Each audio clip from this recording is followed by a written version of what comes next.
Fala galera, tudo bem? Seja muito bem-vindo ao nosso vídeo. Nós vamos falar sobre o Programa Nacional de Combate à Dengue, ou PNCD, tá? Seja muito bem-vindo. Caso você não seja inscrito no canal, se inscreva agora. Não custa nada para você, mas me ajuda muito no crescimento deste canal, beleza? Então vamos lá, gente.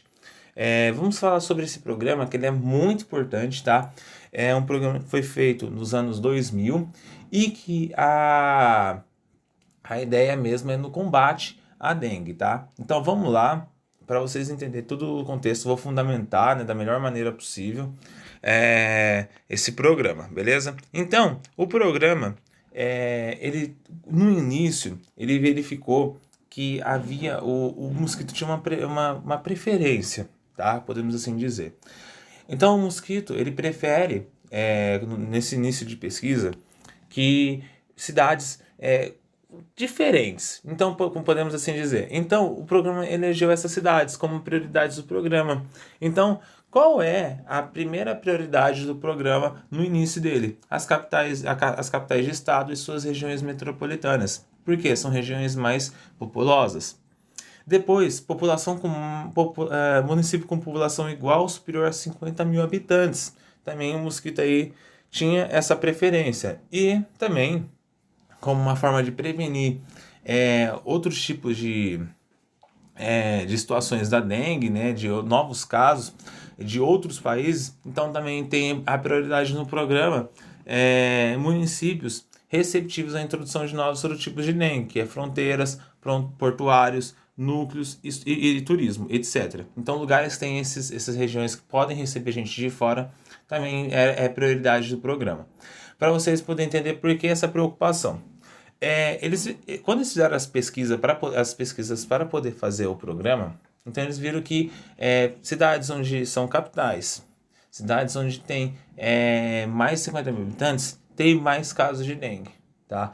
Essa foi a ideia. Hoje, o mosquito já se alastrou por todo o Brasil e eu não diria que é tanta prioridade.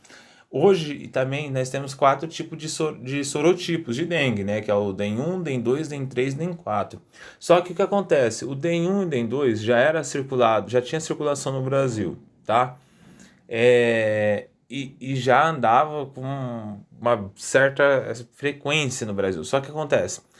Por causa de alguns países aqui da América do Sul que não cuidaram da sua região, da sua vigilância epidemiológica, houve um novo tipo de circulação, que é o DEN3.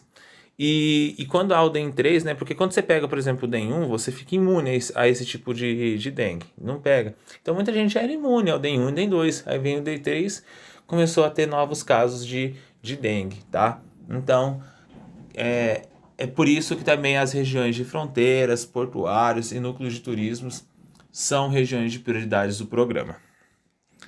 Continuando, então quais são os objetivos do PNCD? Reduzir a infestação pelo aegypti, né? Reduzir a incidência da dengue, reduzir a letalidade por febre hemorrágica de dengue, tá? Então essas aqui são as ideias. Controlar a dengue, né? Diminuir com o controle da dengue o número de casos de dengue, né? Controlar o vetor, né? Desculpa, e com isso diminuir os casos de dengue. E assim também reduzir a letalidade com a febre hemorrágica. Então, buscar com a chamada busca ativa pacientes que têm a febre, que apresentem sintomas de febre, de dengue, e elas possam ser tratadas da melhor forma possível e mais rápida possível, para que ela não possa morrer mesmo com a febre hemorrágica e possa ter um tratamento bem mais tranquilo relacionado a isso, tá? E as metas, gente? As metas reduzir a menos de 1% a infestação predial em todos os municípios. Então vamos supor que o seu município tenha 100 prédios. Vamos lá, 100, uma cidade menorzinha, pequenininha, 100 prédios. Então a ideia é que só menos de um prédio, então podemos assim dizer, tenha, ou no máximo esse um prédio possa ter casos de dengue e só, tá? Então é uma meta bem gananciosa, podemos assim dizer, porque a gente sabe que o número de casos é muito maior do que isso. reduzir 50% o número de casos em 2003 em relação a 2002 e nos anos seguintes 25% a cada ano e diminuir. A ideia era que o programa terminasse nos próximos anos, né? A gente sabe que isso não aconteceu, né? Não sei exatamente os números aqui para falar para vocês agora, mas o Aedes aegypti é um mosquito bem resistente, tá, gente? É bem complicado de cuidar dele. Ele tem se adaptado de uma forma muito eficaz aqui no nosso meio urbano, tá? Então aí também, né, uma das metas é reduzir a letalidade por febre hemorrágica de dengue a menos de 1%, também bastante interessante, né? Que a ideia é morrer menos pessoas, tá? Então, aqui a gente tem a gente vai já falar do componente 1, que é a vigilância epidemiológica, tá? Antes de nós falarmos isso, existem 10 componentes, e é o que a gente vai tratar aqui nas próximas aulas sobre o Programa Nacional de Combate à Dengue, tá? Então, hoje a gente vai tratar sobre o componente 1, que são estratégias para que possa combater aí combater a dengue, tá? Então, componente 1, vigilância epidemiológica. Qual que é o objetivo, gente? Reduzir o número de casos e a ocorrência de epidemias. Se vocês já assistiram os meus vídeos sobre vigilância epidemiológica, é um setor que cuida da parte de dados, que coleta dados de todo o Brasil, vai depender da sua região. Por exemplo, a vigilância epidemiológica da sua cidade vai cuidar dos dados da sua cidade. A vigilância epidemiológica do estado vai cuidar dos dados reunidos dos municípios dentro daquele estado, tá? Então, quais são? As atividades de vigilância não substituem as demais atividades de controle da doença, devendo sim ser desenvolvidas de forma concomitante e integradas às demais ações. Então, não é porque existe todo um sistema de dados que está sendo cuidado pela vigilância epidemiológica que os agentes de endemias vão deixar e agentes comunitários de saúde vão deixar eles de fazer o seu trabalho no combate à dengue, tá? A vigilância epidemiológica da dengue no PNCD está baseada em 4 subcomponentes. Então, quais são os 4 subcomponentes aqui da vigilância epidemiológica? A vigilância de casos, a vigilância laboratorial, a vigilância em áreas de fronteira e a vigilância entomológica. Então, para você poder entender o que está acontecendo aqui. Então, existem 10 componentes do PNCD, né, que são o Programa Nacional de Combate à Dengue. Esses 10 componentes, essas são 10 estratégias para que possa combater a dengue. Uma delas, a primeira, é sobre vigilância epidemiológica, que é muito importante, que é reunir os dados do que está acontecendo. Você tem um mapa do que está acontecendo no Brasil. E dentro da vigilância epidemiológica, existem 4 tipos de vigilâncias, que é a de casos, a laboratorial, em áreas de fronteiras e a entomológica. Vamos ver essas 4? Então vamos lá, gente. Gente, vigilância de casos. O objetivo desse subcomponente é a detecção em momento oportuno dos casos e orientar as medidas de controle apropriadas. Então, surgiu novos casos em determinada região. A vigilância de casos vai trabalhar nisso, né? Através da vigilância epidemiológica para poder reunir esses dados e tomarem a melhor decisão possível e de uma forma apropriada, tá? Então, quais ações nessa vigilância de casos tem que ser feita para que o objetivo seja alcançado? Manter o SINAM como único sistema de informações de notificação de casos. Hoje isso já acontece, tá? O SINAM é o que você junta aí todos os dados. Tem uma notificação de caso de dengue? Joga para o SINAM. Nos períodos de epidemia, poderá ser adotado um sistema de notificação simplificado para o envio de informações. O uso dessa alternativa, quando necessário, será autorizado pela FUNASA e não substitui a obrigatoriedade de notificação posterior pelo SINAM. Então, pode ser feito por um outro sistema autorizado pela FUNASA? Pode, mas não é ele não vai ser o substituto do SINAM. A verdade, gente, é que o SINAM ele é utilizado aí com muito mais frequência. É muito difícil ter um processo simplificado de notificação, tá? Normalmente é o SINAM mesmo. Produzir quinzenalmente os indicadores prioritários de acompanhamento da situação epidemiológica de acordo com o anexo 2. A gente não vai ver hoje o anexo 2, mas aí fazer um mapa mesmo do que está acontecendo na vigilância epidemiológica aí, que é responsável, tá? A cada 15 dias. Capacitar técnicos das secretarias de saúde de estado e dos municípios prioritários na análise dos dados coletados. Então, essa aqui é uma ideia já nacional, tá? Então, a vigilância epidemiológica vai treinar os secretários de saúde para que eles possam juntar esses dados e esses dados possam ser reunidos. Porque vamos supor, vamos lá, gente, para vocês poderem entender.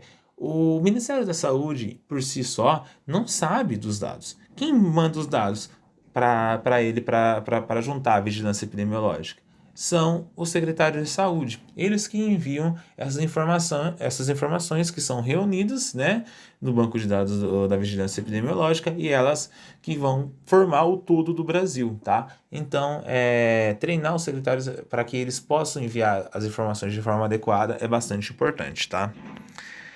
Elaborar mapas municipais para monitoramento das situações epidemiológicas e entomológicas também bastante importante, tá? Agora, vamos falar sobre a vigilância laboratorial, qual é o objetivo desse subcomponente, gente? Que é o aprimoramento da capacidade de diagnóstico laboratorial dos casos para a detecção precoce da circulação viral e monitoramento dos sorotipos circulantes. A vigilância laboratorial será empregada para atender às demandas inerentes da vigilância epidemiológica, não sendo seu propósito o diagnóstico de todos os casos suspeitos em situações de epidemia. Então, a ideia aqui, gente, pensa em laboratório. É quando você colhe o sangue, podemos assim dizer, para verificar se você está com dengue ou não. É muito importante o trabalho deles, porque vai detectar que tipo de sorotipo mesmo está circulando no Brasil. Só um detalhe, o DEM2, né, o sorotipo DEM2 é o mais bravo, tá? A pessoa que pega sorotipo 2 há uma tendência a pegar febre hemorrágica. Então, atenção a esse tipo de sorotipo, tá? Mas a ideia da vigilância de laboratorial é isso mesmo, tá? Juntar vários dados, né, várias coletas de sangue, verificar que tipo de sorotipo está circulando na região, novos casos, né, que estão circulando, também bastante importante, região, para poder daí, com essas informações, as equipes possam verificar a região, quais são os problemas e por que está acontecendo esse número de casos. Tá? Então, quais as ações que têm que ser feitas na vigilância laboratorial? Descentralizar sob a coordenação central de saúde pública, LACEN, o diagnóstico laboratorial, que é a sorologia, para laboratórios públicos de saúde localizados nas capitais e cidades polos. Então, buscar mesmo descentralizar, passar para outras regiões, laboratórios, para que os exames sejam mais eficazes, tá? Implantar novo kit diagnóstico, que é o kit ELISA, para a sorologia da dengue nos laboratórios centrais de saúde pública, laboratórios de capitais e dos municípios polos, que possibilitará a realização do exame laboratorial em até 4 horas. A detecção viral por técnica de biologia molecular, o PCR, desculpa. PSR, eu falo no R ao contrário de C, né? Vamos lá, gente. Quais são as outras medidas da vigilância laboratorial? Divulgar para os médicos e para a rede assistencial as indicações das diversas técnicas laboratoriais na vigilância e no diagnóstico da dengue, em parceria com as sociedades especialistas e conselhos regionais e federais de medicina. Ampliar a rede de diagnóstico para isolamento viral para todos os LACEN. Implantar unidades sentinelas de coletas de amostras de sangue para isolamento viral em municípios estratégicos, também bem importante. Implantar em 5 laboratórios de referência regional também. É o trabalho relacionado à vigilância de uma forma bem estratégica, desculpa. Por fim, a gente tem aqui a vigilância em áreas de fronteiras, tá? O objetivo é a detecção precoce da introdução de novos vírus, cepas, nas regiões de fronteiras. A circulação do sorotipo 4 e de diferentes cepas dos demais sorotipos do vírus da dengue têm sido identificadas em alguns países que fazem fronteira com o Brasil: Guiana, Suriname, Bolívia, Venezuela, Colômbia, Peru e Paraguai. Os municípios brasileiros que fazem fronteira com esses países são, consequentemente, potenciais portas de entrada dessas cepas sorotipos no país. A adoção de barreiras sanitárias não é uma estratégia factível de ser implantável. tornando necessário um permanente monitoramento da circulação viral. O intercâmbio oportuno e regular de informações epidemiológicas com os países de fronteira será realizado com o apoio da Organização Pan-Americana de Saúde, a OPAS. A verdade é que o sorotipo 4 não está circulando tanto no Brasil. Se eu não me engano, tem alguns casos, mas são relacionados a regiões rurais, tá? Aparentemente, o DEN3, o DEN4 tem esse tipo de preferência com região rural, tá? E o DEN1, DEN2 é região urbana. Então, mas é sempre bom manter o monitoramento, porque se nos outros países ocorre, o que pode diferenciar o Brasil relacionado aos outros países, tá? Então vamos lá, gente. Implantar unidades sentinelas de vigilância para monitoramento da circulação viral e possível introdução de novos sorotipos e cepas em municípios de fronteiras selecionados é uma das ações que a vigilância de fronteira pode fazer, tá? Também outra, implantar monitoramento virológico em articulação com a Agência Nacional de Vigilância Sanitária, Anvisa, em portos, aeroportos e municípios de fronteira, tá?